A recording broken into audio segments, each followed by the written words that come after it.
No. So I know. I am beyond. I've had it twice. I don't care what anybody says. I've had it twice. I had it in December of 19 before we knew what it was. Because in January I realized I don't have any sense of smell anymore. And then they said it in March. It was like, oh, son of a gun. And it had gone to my house.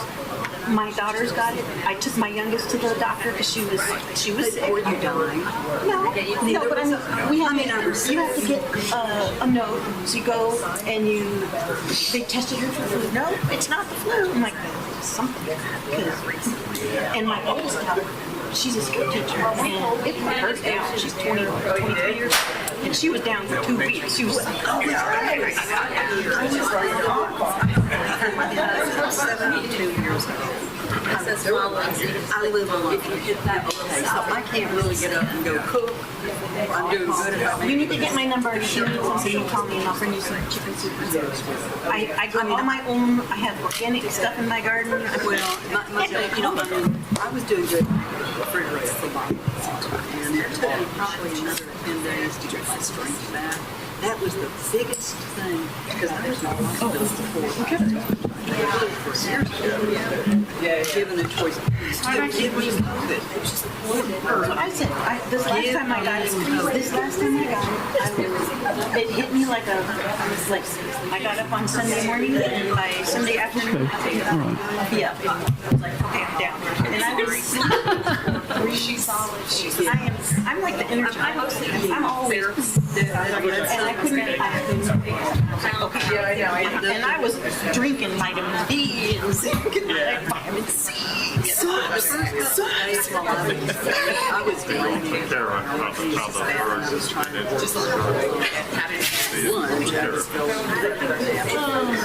And it turned out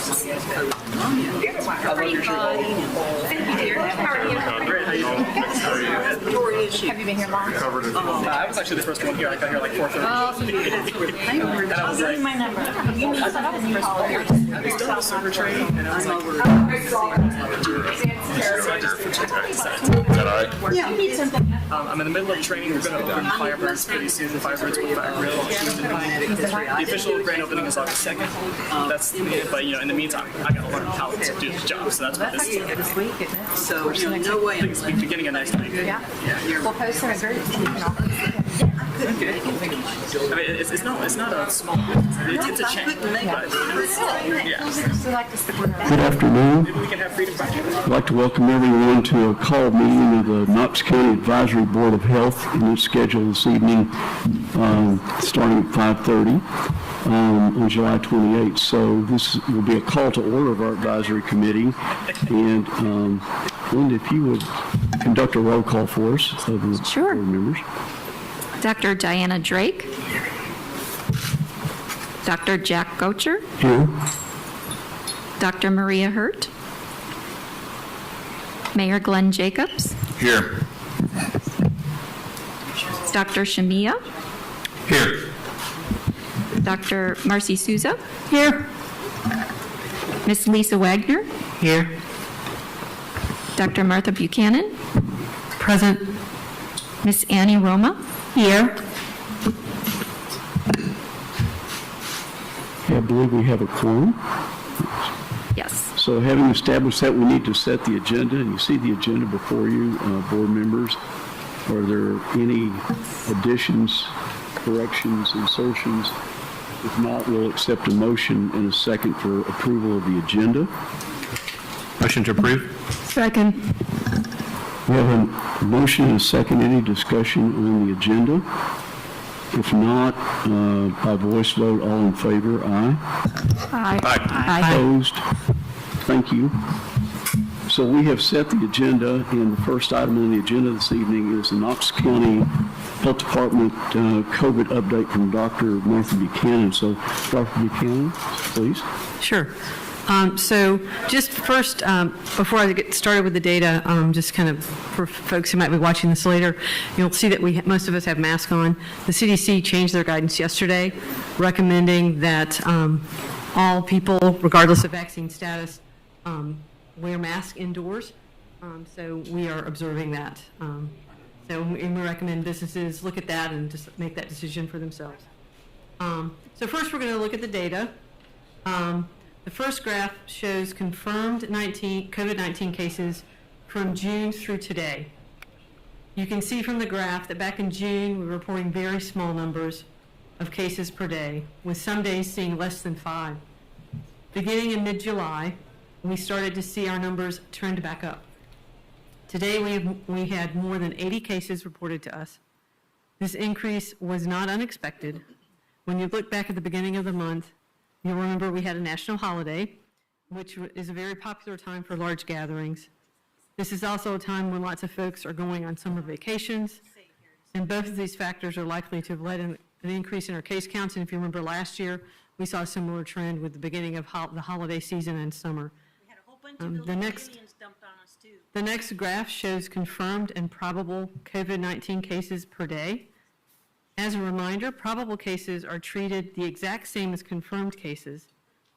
They are individuals who are symptomatic with a known exposure to a case, or they meet the laboratory criteria to be classified as a probable.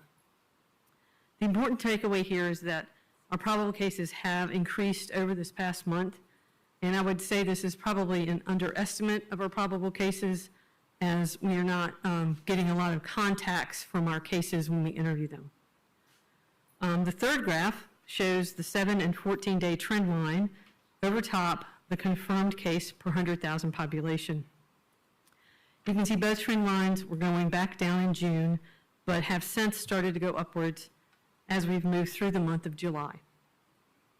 The fourth graph shows a trend in recent COVID-19 cases based on age category. From the graph, you can see that it's the 23 to 64-year-olds that has seen the largest increase in new cases.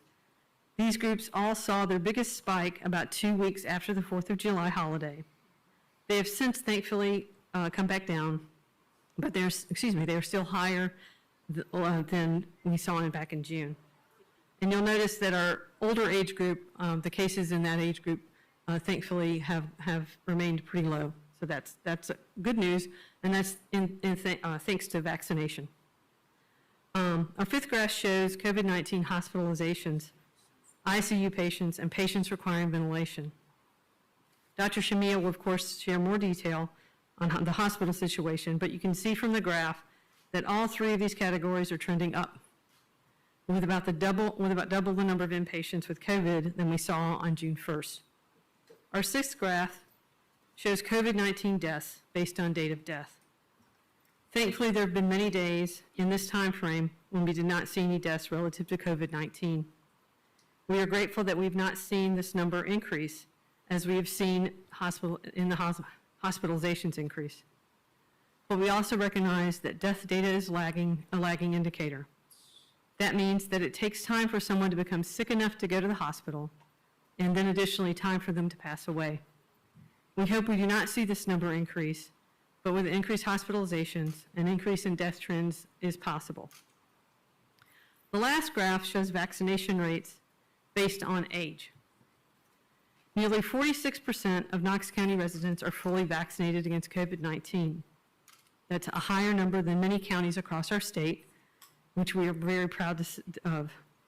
But lately, we have seen this rate plateau, with less folks seeking vaccine. The percent of folks 65 and older who are fully vaccinated in their age group is almost 80%, which is great. Really contributing to this group not being as ill and not having the chance of going to the hospital or potentially dying from COVID. The percentage, as you can see, drops off to about 53% when you look at the 12-year-olds and older. So what we really want to encourage everyone who is able to receive a vaccine and has questions or concerns to chat with your doctor. They can provide you answers and address your concerns. COVID-19 is a very effective vaccine and is the #1 reason why we were in a much different position than we were last year. During the height of the pandemic, we saw more than 700 cases in a day. We're a long way off from that, but that said, we are seeing an increase in cases and hospitalizations, and it's important to recognize that. This is especially true as the Delta variant picks up steam across our community and the country at large. When it comes to the circulating variants, the Delta variant is now the dominant strain in the county and the state of Tennessee. That's likely the same story, in the country and the state of Tennessee. That's likely the same story for here in Knox County. It's important to note that since only a portion of samples are sequenced, percentages or exact case counts of variants, especially at the county level, are not reliable. But it would be reasonable to believe that our situation mirrors what is being seen across the state and the country.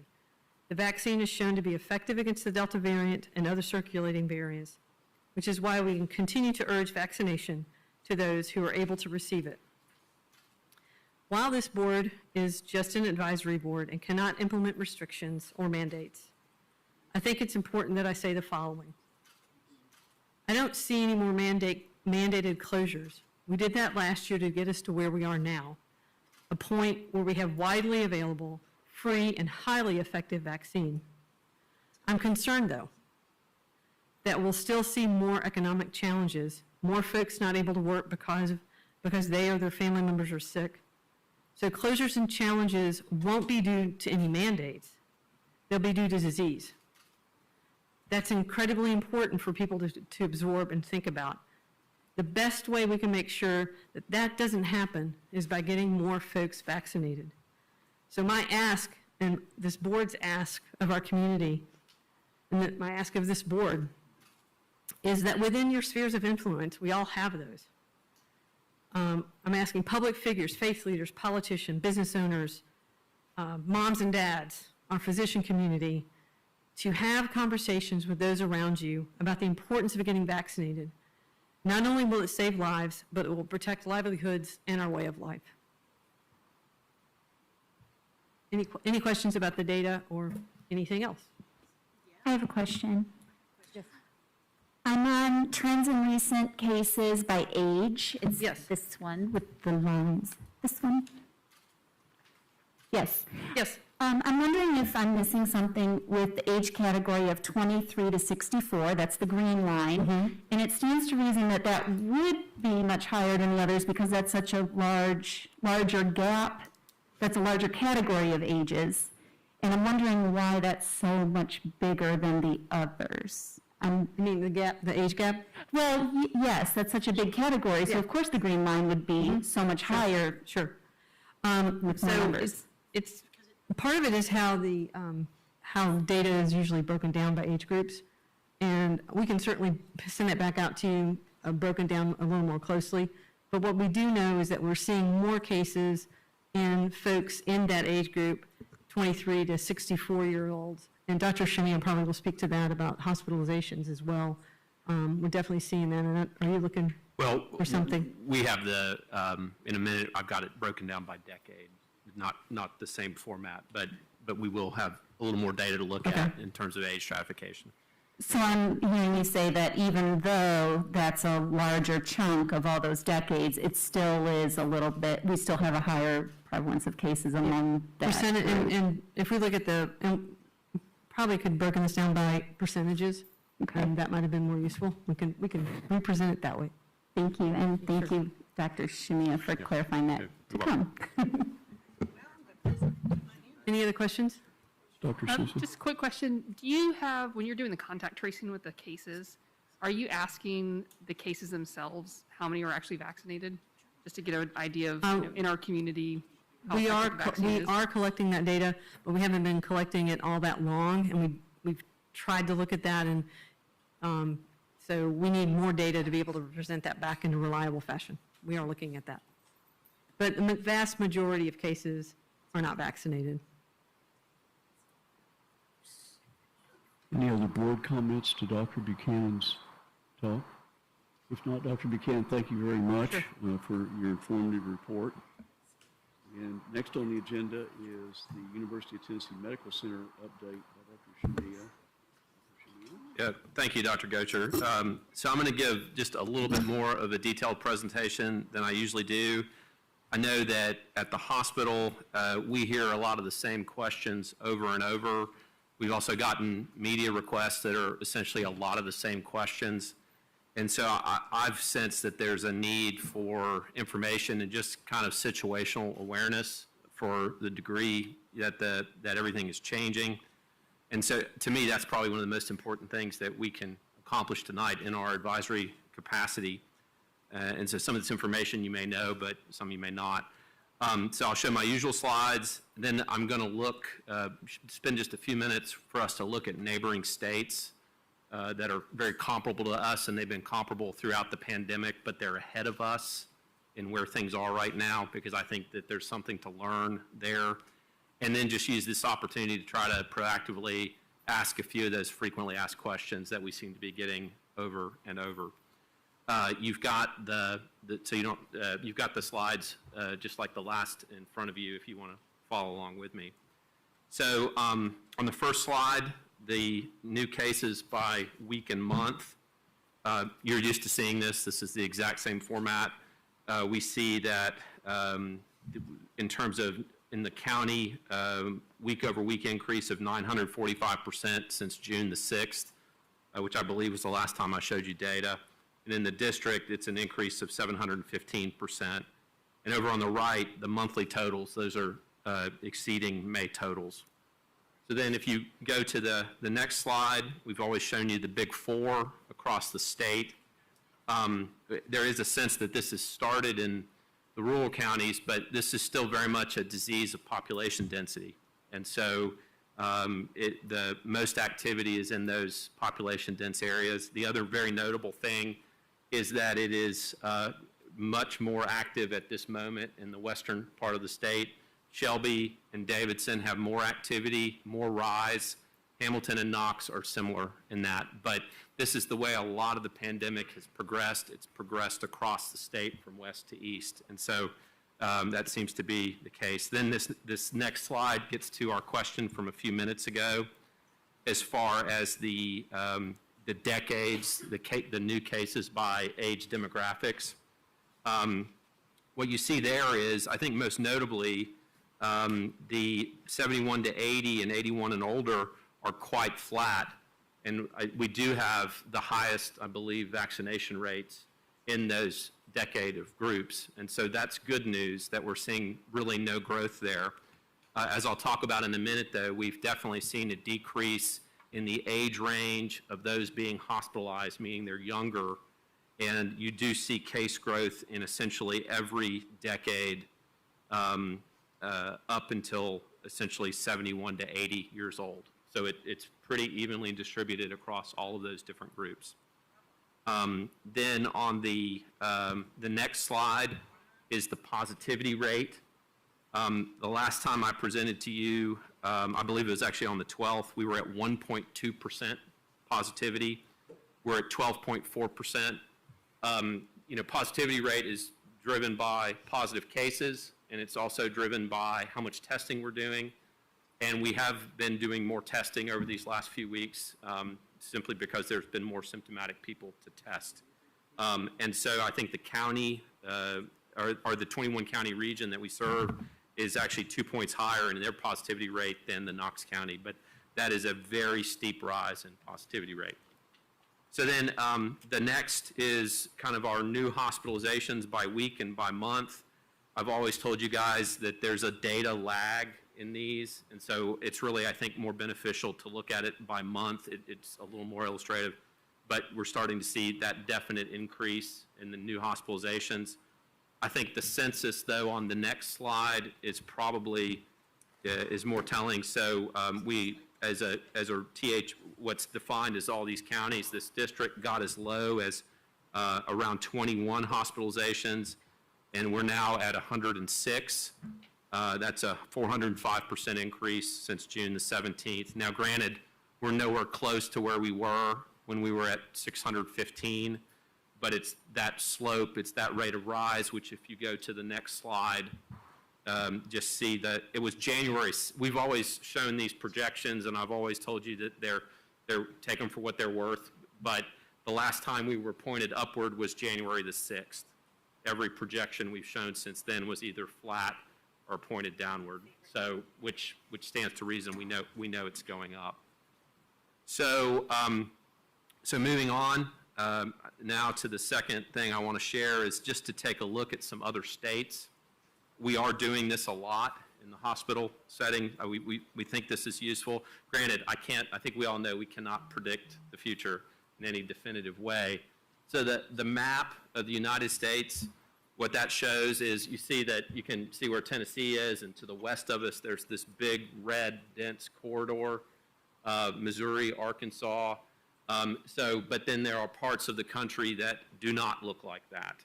And so this is very much a regional issue with some sporadic pockets and population centers of red elsewhere. So then now we're going to go through some very specific states. So if we can go to the next slide, to Missouri.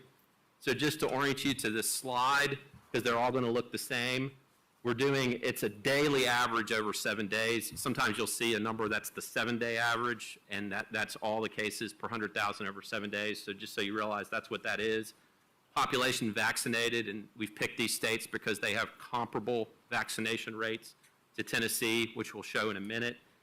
Then the date that their case increase seemed to start, and the notable thing is that we're going to kind of show them roughly in order, but they're ahead of us. Then where they are in their hospital census related to where they peaked in the winter at this point, and whether their trend is still going up or whether their trend is flat. And so here you see, and then I'm not going to read these quotes, but these are healthcare system related quotes in these states. So you see Missouri, they're at 41% of their population vaccinated. They started on June the 7th with this case rise, and they're at 65% of their peak with an upward trend. If we can move to the next slide, please. So Arkansas actually started a few days earlier. They have a lower population vaccinated, but still in the same general range. They are at 70% of their hospitalization peak, and they're still going up. Then let's move to Louisiana. So Louisiana, 37% vaccinated. They're at 70% of their peak. Started on June the 15th, still going up. And then move on to Florida, which Florida seems to be the center. Florida's got a decent vaccination percentage, but they're also a population-dense state. And so you see that they're actually really, really active with COVID cases, and they are an upward trend. And again, that's cases per day, per 100,000, averaged over 7 days. So then we look to Tennessee.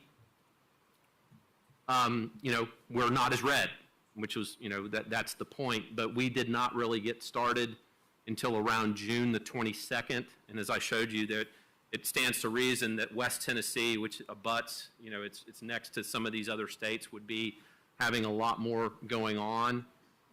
So we're at 22% the peak. And so if you just look at today, other than the fact that we've had that rise, that it's not a particularly bad situation today, but if you look at what's going on in these other states, there's a significant concern that this trend is going to continue. So then if you look at the next slide, this is the summary of just putting all these together. And that I think the biggest concern is that none of these other states are even showing any indication of leveling off at this particular time. They are all increasing new cases diagnosed, hospitalizations, and they actually have seen some of them, some increase in their vaccination rates, just as the word has gotten out as what is happening. So again, this may not be a perfect predictor of the future, and at various times we've tried to predict the future, but we know enough about the behavior of these states.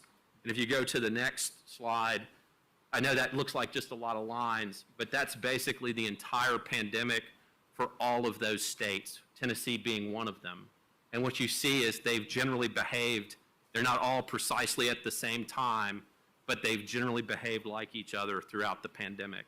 And so it stands to reason that that kind of behavior would happen again. And so that is something we're watching very closely. The other thing we'll be watching is if they do peak and start to come down, what I think it'll tell us is if we're 3 or 4 weeks behind them, we'll think we have 3 or 4 more weeks to rise before we start to come down, and that will enable us to hopefully predict where we're gonna peak out and max out. And so then the last section that I'd like to go through is these frequently asked questions. And again, this is just, we got these same questions asked multiple times, so I'm taking this opportunity to try to provide answers. So one, are we seeing hospitalized COVID-19 patients trending younger? And so we do spot checks of our census at the hospital, so this isn't just kind of a large data set, but the most recent census that we had showed that half the hospitalized COVID-19 patients were younger than 50 years old. And if you look at that graph going back several quarters, the average age has dropped by a decade from what it was before of those who are hospitalized. So then the next question, our experience, just a spot check, just a recent day, how many hospitalized COVID-19 patients are vaccinated? We had 89% of the people in the hospital that were unvaccinated, 11% vaccinated. And one thing we've seen that you hear all these reports is that often when vaccinated people are hospitalized, it's a predisposing condition that led to some degree of immunocompromise. Then the next one, the next question we get asked is, are the vaccines effective against the Delta variant? And the short answer is yes. I think that's still, the precise number of that is still being worked out, because depending on which of the best data we have on this is to look at other countries because they do more sequencing than we do. United Kingdom, this is data, and this is during their Delta virus, and it's the averted number of infections on the left and the averted number of deaths on the right that they felt were related to vaccination. This was specifically the Pfizer dose. They had Pfizer and one other vaccine. The other vaccine is not available in the United States, so the only thing we can compare apples to apples is the Pfizer vaccine, and this is United Kingdom data. You see that there is, and I'll answer this in a minute, but with dose 1, you get pretty good protection, but it's a wide range, whereas after the second dose, the range narrows and the protection was quite good.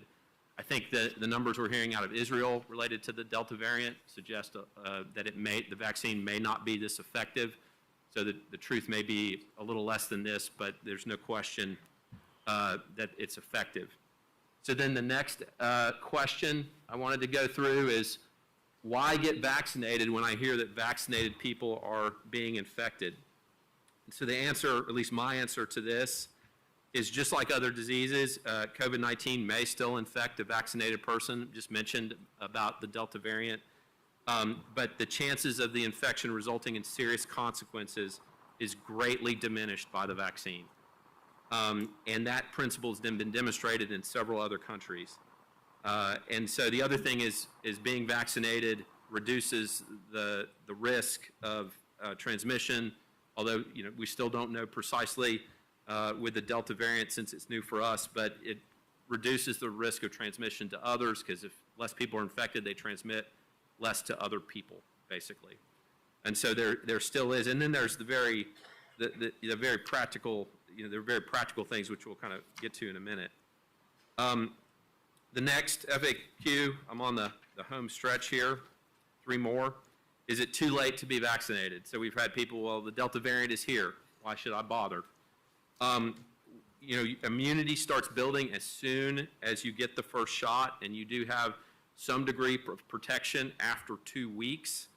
But getting vaccinated, as soon as possible right now gives the person the maximum benefit.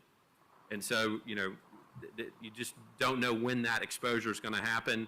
I've had people tell me that if you're unvaccinated and you're around, if the Delta variant's in the air, you're very likely to catch the Delta variant because of its degree of how infectious it is. The other thing is that we're going to get through this wave, but there may be another wave, and I think it's going to be potentially a challenging winter, so the sooner you get vaccinated, the sooner you're protected for the next several months. Then the next one, so we get this question about, when is full FDA approval going to happen? Well, we don't know for sure, is the short answer. We know Pfizer submitted in May, early May, and Moderna in June, and the FDA states they intend to complete their review for full approval much quicker than the standard 6 months. We've heard, timelines in the matter of in 6, 8 weeks. We just don't know. But my message here is that when you look at the situation that I've just presented, the idea of I'll just wait for full FDA approval, we very much encourage people to go ahead and get vaccinated because there's so much data. So many people have gotten the vaccines. And then this is, to Dr. Buchanan's point, this is probably the last one, is the most practical one of all, because I don't think this is well understood. But if I get COVID-19, how long do I need to be isolated? So, let's say you don't get really sick. You still need to be, it's still the 10-day isolation period.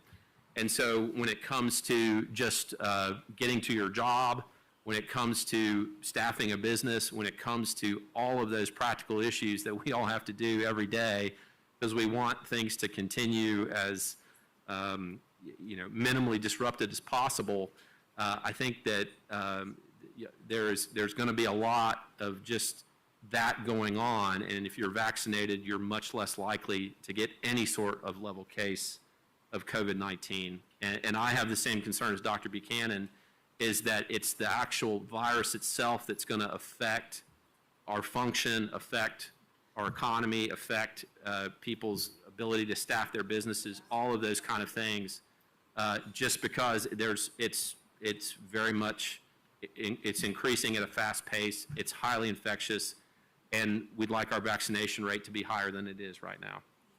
And so I don't have a big summary or anything else. That's really that wraps up comments, Dr. Gocher, and I'd be happy to answer any questions. Okay, thank you, Dr. Shamiya. Dr. Shamiya, I have just a brief question for you, and I've seen various figures on this, but could you comment on the infectivity rate of the Alpha variant, the original COVID-19 virus versus the present one? I believe it's either one or two to maybe 6 to 8. Yeah, so I'm going to try, and I'm going to let Dr. Buchanan then correct me if I. So the viral load is 1,000 to 2,000 times the Delta, the viral load of the Alpha, and I've seen things like 60% more infectious than so one person with Alpha maybe was going to infect a few people. One person with Delta, I believe Dr. Buchanan, may infect 6 to 8 people. Yeah, something like that. So it's highly infectious. We don't get a sense that it's, well, yeah, leave it at that. Thank you. Board members, any other comments or questions to Dr. Shamiya? If not, really appreciate it. And just one additional comment, those slides are available on the Advisory Board of Health, on the Knox County Health Department. Go to Advisory Board of Health, and I think it's under meeting materials or things like that, because, again, those were questions we were asked over and over, and I think they're important that the community understands. At this point, we have given, I think, the usual information that we have provided in prior board meetings. And among board members, is there any further discussion, questions, or comments? Or comments in general? So I guess just a question regarding how this works now. So last year, this time, we were basically asking about, okay, well, how do we put in a mask mandate, right? Obviously, that is not going to happen this year. But so now with the difference in terms of the power of this board, where does that power lie? Does it lie with the governor, with the mayor, with Dr. Buchanan? And I don't know if, Mr. Sanders, if you have an answer for that. So what I can tell you, Dr. Souza, is that this board obviously does not have the authority to issue any mandates or regulations. There was a recently passed statute which states that the health officer of the county has authority to issue regulations for the general health of the county. That's very new, and we're still working on trying to interpret it, but the plain language is simply that. The mayor himself has indicated, I think, he doesn't plan to issue any sort of regulation, so that's rather a moot point. The governor, of course, does have various authorities under his emergency authority, which he is not choosing to carry out at this time.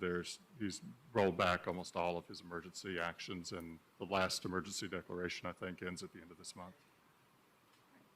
Thanks. So I guess just my lay understanding is that means that Dr. Buchanan would have the ability to do something if that were deemed. I can only tell you what the specific language of the newly enacted statute says. It adds to the powers of the health officer, quote, rules and regulations as are necessary or appropriate to protect the general health and safety of the county. That's the plain language of the statute. I can't really offer you much more than that. Okay. And I guess one last question and then I'll stop. And so if she were to put something in place, whatever that, is she the final word, or is that something that Mayor Jacobs can pull back, or? That would be a political question, not really an issue for us to deal with here. Okay. Just trying to get clarification with our new roles. And to Mr. Sanders, I'm unclear, as is Dr. Seuss, about some of this, but my understanding from all that I've read is that we serve as an advisory committee, and the function of this meeting was to pass information in whatever advice that we passed for consumption by the county commission, the mayor, the public, but just that is our function. That's right. This is an advisory committee only. This committee has no authority to issue its own regulations or rules.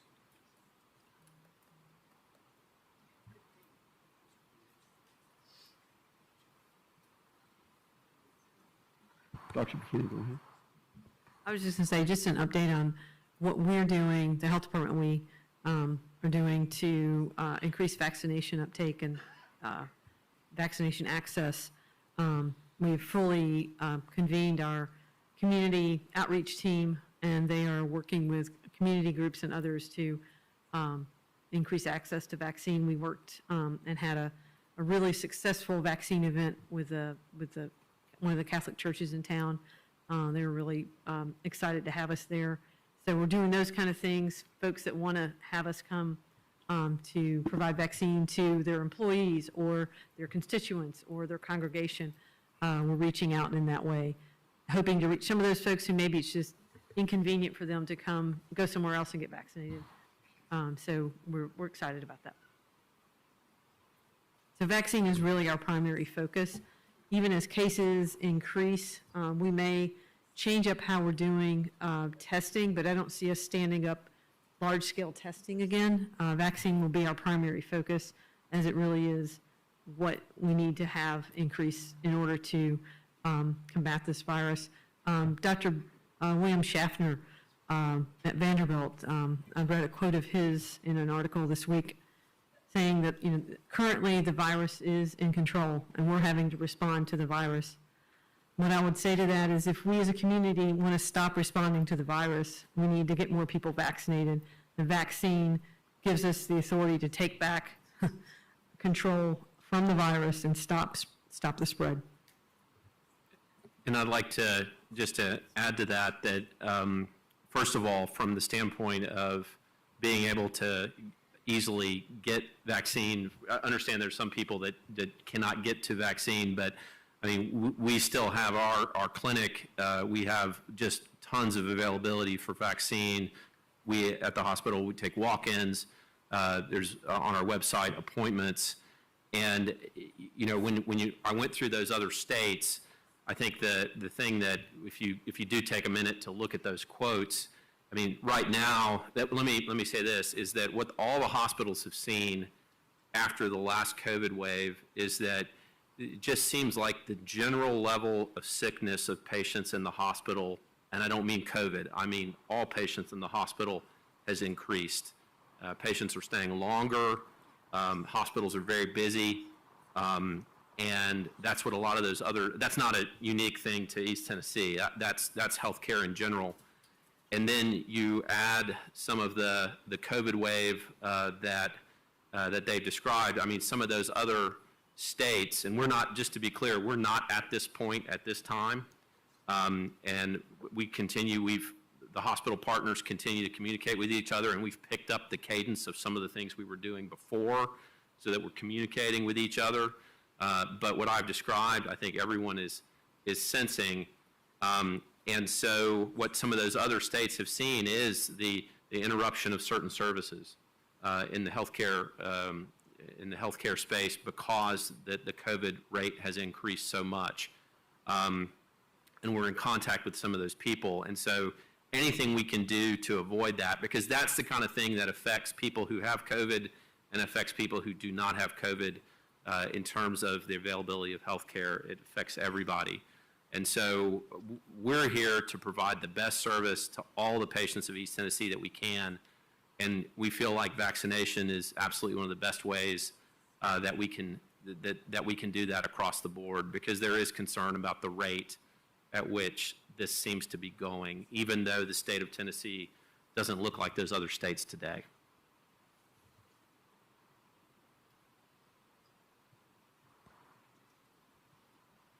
Ms. Wagner, Ms. Roman, any other comments or questions? I have a question for Dr. Buchanan. During your presentation earlier in the agenda, did I hear you say that at this time you're not really looking at setting any new regulations or reinstating any old regulations? At this time, I have concerns about their effectiveness, one, compliance, the effect on the economy, obviously, and the potential negative impact of putting a regulation in place and further decreasing people's willingness to take a vaccine, and all of the politicization and the polarization of simple acts of protection in public health really makes us concerned about doing any further taking any further actions at this time. I have one more question. I'm sure I already know the answer, but it's for you and also Ms. Wagner. I'm sure that the schools and the health department are communicating with children returning to school in another week and a half, yes? We are. We communicate regularly. Similar to this board, my role with the school board is simply advisory. The Board of Education sets their own policy for the schools as they have the authority to do that. I understand. Thank you.